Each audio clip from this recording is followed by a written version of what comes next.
Welcome to Homesteading Farm Life. Today we're going to talk about how to DIY yourself some nesting boxes.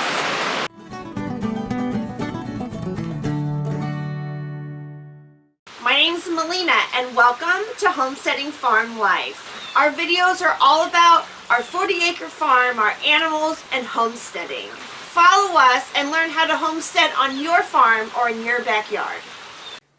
Be sure to subscribe to my channel by clicking on the link below. I don't know about you, but out here on our farm, we have 12 cats, and that normally means a lot of litter. We like to get this type of litter in these containers so that way we can turn them into nesting boxes.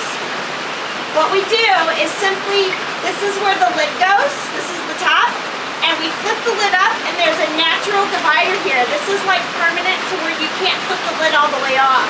And we just use an X-Acto knife and cut it off.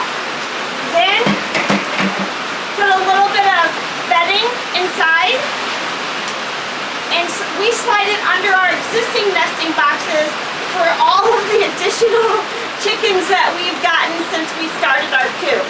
And so now all of our chickens have a place to lay. And eventually, whenever we get enough of our boxes, we will have them all the way underneath our nesting boxes, all the way down. So these litter boxes for your cats are a great DIY and very, very quick, sturdy, and easy way to make nesting boxes for your hens. Share your thoughts with me.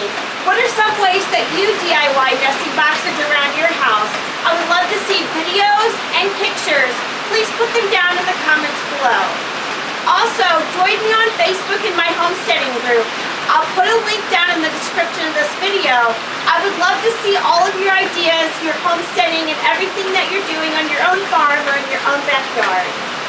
And here we are at Homesteading Farm Life, where my family and we literally homestead and DIY just about everything around us. You can join our journey by clicking the subscribe button below and choose that little bell icon so you never miss a video.